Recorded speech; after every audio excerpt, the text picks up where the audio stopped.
music coming up. Stick around. Thank you. Hey-oh! If any of you are a Christian, I'm gonna read some dirty jokes to cover your fucking ears. A dog, a cat, and a penis are sitting around a campfire one night. The dog says, "My life fucking sucks! My master makes me do my business on a fucking fire hydrant." The cat says, "Meow! We'll beat this! My master makes me do my business in a box of cat litter." The outraged penis says, "At least your master doesn't put a bag over your head and make you do push-ups until you throw up!" Ah! What's the difference between a Catholic priest and a zit? Nothing! They both come in a boy's face when he turns 13! Ah! Ah! Ah! What's the difference between a slag and a bowling ball? You can only get 3 fingers in a bowling ball. Ah! Ah! Ah! A desperate bloke takes a gorgeous girl out for an expensive meal in the hope that she'll repay him with endless sexual favors.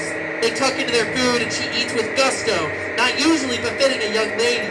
He comments on her extraordinarily healthy appetite, to which she responds, "I always eat like a horse when I'm on the blob." Hey-oh! 3 blokes are comparing their drunkenness from the night before. The first one says, "I was so fucking drunk I didn't even know how I got home. I just woke up in my bed in a pool of sweat." "Oh yeah," brags the second guy. "I was so wasted, I took home a strange woman and was having sex with her when my wife walked in." "Ah! That's nothing," said the third. "I was so pissed that I was blowing chunks all night." The other 2 cry in unison, "Big fucking deal. You were throwing up? Whatever." The third man says, No, I don't think you understand. Chunks is the name of my dog." What do you call a prostitute with a runny nose? Bull! Ah! Ah! Ah! Ah! There was a father who was very proud of his 3 daughters. Every night he took a stroll around the house to make sure everything was all right. One night, he could hear laughter coming from his youngest daughter's room. When he reached the window of his second daughter, he could hear her crying. There were no sounds at all coming from the oldest daughter's room. The next day, when they were all gathered around the breakfast table, he said to his youngest daughter, "I heard you laughing last night as I walked past your window. Why was that?" She answered, "That's because you taught me to laugh when something is making me happy." He then asked his second daughter why she was crying. She answered, "Because you taught me to cry when someone was making me sad." He then said to his oldest daughter, "I didn't hear anything from you," to which she replied, "That's because you taught me not to talk with my mouth full." Ah!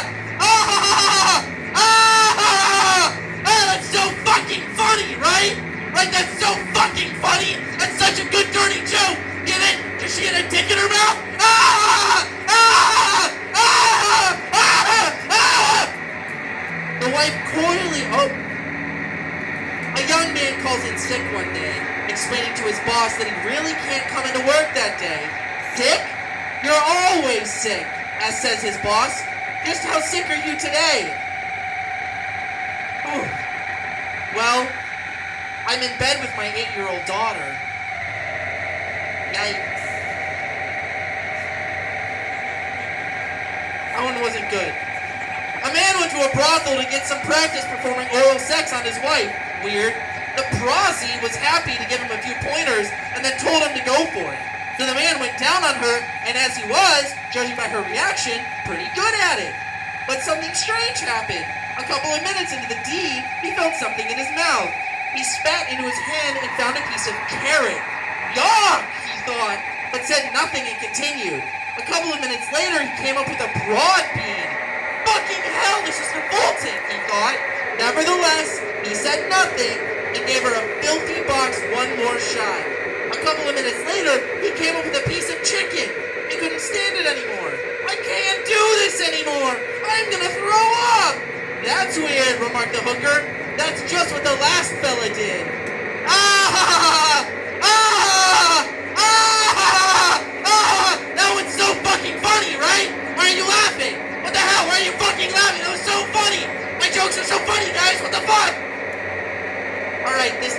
cover.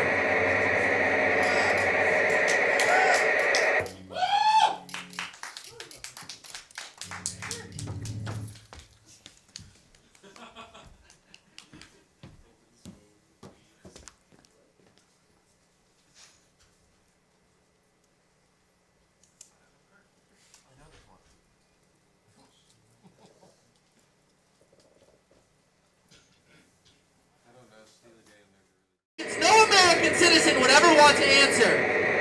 Still, I must take complete responsibility for all my actions, both public and private, and that is why I am speaking to you tonight. As you know, in a deposition in January, I was asked questions about my relationship with Monica Lewinsky. While my answers were legally accurate, I did not volunteer information. Indeed, I did have a relationship with Miss Lewinsky that was not appropriate. In fact, it was wrong.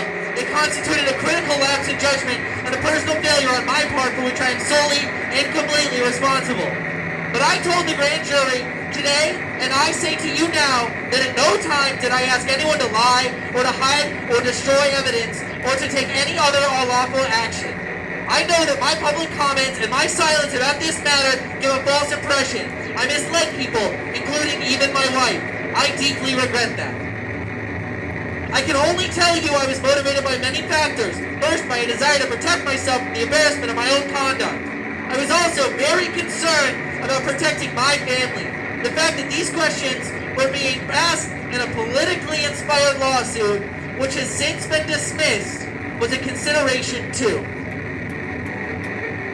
In addition, I had real and serious concerns about an independent counsel investigation that began with private business dealings 20 years ago. Dealings, I might add, about which an independent federal agency found no evidence of any wrongdoing by me or my wife over 2 years ago. The independent counsel investigation moved on to my staff and friends, and then into my private life. And now the investigation itself is under investigation. This has gone on too long, cost too much, and hurt too many people. Now, this matter is between me, the two people I love most, my wife and our daughter, and our God. I must put it right, and I am prepared to do whatever it takes to do so. Nothing is more important to me personally, but it is private, and I intend to reclaim my family life for my family. It's nobody's business but ours. Even presidents have private lives. It is time to stop the pursuit of personal destruction and the prying into private lives and get on with our national life. Our country has been distracted by this matter for too long, and I take my responsibility and my part in all of this. That is all I can do.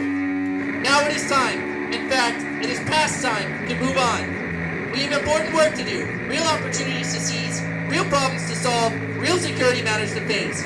And so tonight, I ask you to turn away from the spectacle of the past 7 months, to repair the fabric of our national discourse, and to return our attention to all the challenges and all the promise of the next American century. Good night, America. Sinners in the hands of an angry God! The use of May be of awakening to unconverted persons in this congregation. This that you have heard is the case of every one of you that are out of Christ. The word of misery, the lake of burning brimstone is extended abroad under you. There is the dreadful pit of the glowing flames and the wrath of God. There is hell's wide gaping mouth open, and you have nothing to stand upon, nor anything to take hold of. There is nothing between you and hell but air. 'Tis only the power and mere pleasure of God that holds you up. You probably are not sensible of this.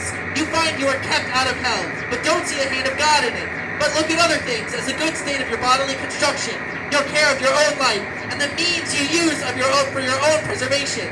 But indeed these things are nothing. If God should withdraw his hand, it would avail no more to keep you from falling than the thin air to hold up a person that is suspended in it. Your wickedness makes you, as it were, heavy as lead, and tend to downwards with great weight and pressure towards hell. And if God should let you go, you would immediately sink and swiftly descend and plunge into the bottomless gulf, and your healthy constitution, and your own care and prudence, and best contrivance, and all your righteousness would have no more influence to uphold you and keep you out of hell than a spider's web would have to stop a falling rock. Were it not so, is the stubborn pleasure of God. The earth would not bear you one moment, for you are a burden to it. The creation groans with you. The creature is made subject to the bondage of your corruption, not willingly. The sun don't willingly shine upon you to give you light and serve sin and Satan. The earth don't willingly yield her increase to satisfy your lusts, nor is it willingly a stage for your wickedness to be acted upon. The air don't willingly serve you for breath to maintain the flame of your life into your vitals, while you spend your life in the service of God's enemies. God's creatures are good, and were made to serve men, were made for men to serve God with, and don't willingly subserve to any other purpose, and groan when they are abused for purposes so directly contrary to their nature and end. And the world would spew you out if it were not for the sovereign hand of Him who has subjected it in hope. There are black clouds of God's wrath now hanging directly over your heads, full of the dreadful storm, and big with thunder. And were it not for the restraining hand of God, it would immediately burst forth upon you. The sovereign pleasure of God for the present says His rough wind. Otherwise it would come with fury. Your destruction would come like a whirlwind, and you would be like the chaff of the summer threshing floor. The wrath of God is like great waters that are dammed for the present. They increase more and more, and rise higher and higher, till an outlet is given, and the longer the stream is stopped, the more rapidly and mighty it is its course, when once it is let loose. 'Tis true that judgment against your evil works has not been executed hitherto. The flood of God's vengeance has been withheld. But your guilt in the meantime is constantly increasing, and you every day are treasuring up more wrath. The waters are continually rising and waxing more and more mighty, and there is nothing but the mere pleasure of God that holds the waters back, that are unwilling to be stopped, and press hard to go forward. If God should only withdraw His hand from the floodgate, it would immediately fly open, and the fiery floods of the fierceness and wrath of God would push forth with inconceivable fury, and would come upon you with omnipotent power. And if your strength were 10,000 times greater than it is, 10,000 times greater than the strength of the stoutest, sturdiest devil in hell, it would be nothing to withstand or endure it. The bow of God's wrath is bent, and the arrow made ready on the string, and justice bends the arrow at your heart, and strains the bow. And it is nothing but the mere pleasure of God, and that of an angry God, without any promise or obligation at all, that keeps the arrow one moment from being made drunk with your blood. Thus are all you that never passed under a great change of heart, by the mighty power of the Spirit of God upon your souls. All that were never born again and made new creatures, and raised from being dead in sin to a new state, and before altogether unexperienced light and life. However, you may have performed your life in many things, and may have had religious affections, and may keep up a form of religion in your family and closets, and in the house of God, and may be strict in it. You are thus in the hands of an angry God. 'Tis nothing but His mere pleasure that keeps you from being this moment swallowed up in everlasting destruction. However unconvinced you may now be of the truth what you hear, and by you will be fully convinced of it. Those that are gone from being in the like circumstances with you see that it was so with them. For destruction came suddenly upon most of them when they expected nothing of it, and while they were saying peace and safety, now they see those things that they depended on for peace and safety were nothing but thin air and empty shadows. The God that holds you over the pit of hell, such as one holds a spider, or some loathsome insect over the fire, abhors you and is dreadfully provoked. His wrath towards you burns like fire. He looks upon you as worthy of nothing else but to be cast into the fire. He is purer of eyes than to bear to have you in His sight. You are 10,000 times so abominable in His eyes as the most hateful venomous serpent is in ours. You have offended Him infinitely more than ever a stubborn rebel did his prince, and yet 'tis nothing but His hand that holds you from falling into the fire every moment. 'Tis to be ascribed to nothing else, that you did not go to hell the last night, that you were suffered to wake again in this world after you closed your eyes to sleep. And there is no other reason to be given why you have not dropped into hell since you arose in the morning, but that God's hand has held you up. There is no other reason to be given why you haven't gone to hell since you have sat here in the house of God, provoking His pure eyes by your sinful, wicked manner of attending His solemn worship. There is nothing else that is to be given as a reason why you don't this very moment drop into hell. O sinner, consider the fearful danger you are in. He's a great furnace of wrath, and a wide and bottomless pit, full of the fire of wrath, and you are held over in the hand of God, whose wrath is provoked and incensed as much against you as many of the damned in hell. You hang by a slender thread, with the flames of divine wrath flashing about it, and ready every moment to singe it and burn it asunder. And you have no interest in any mediator, and nothing to lay hold of to save yourself, nothing to keep the flames of wrath, nothing of your own, nothing you have ever done, nothing that you can do to induce God to spare you one moment. Thank you.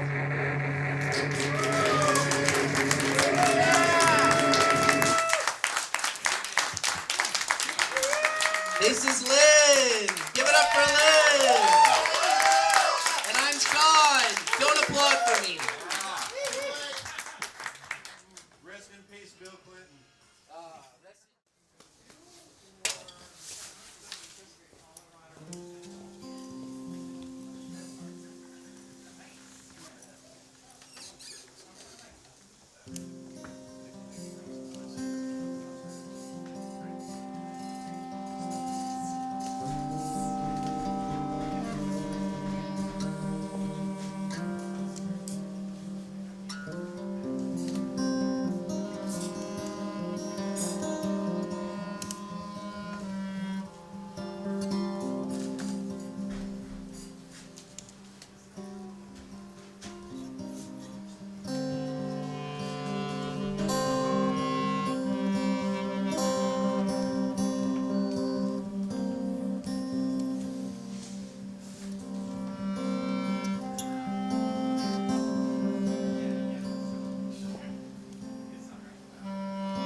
Woo!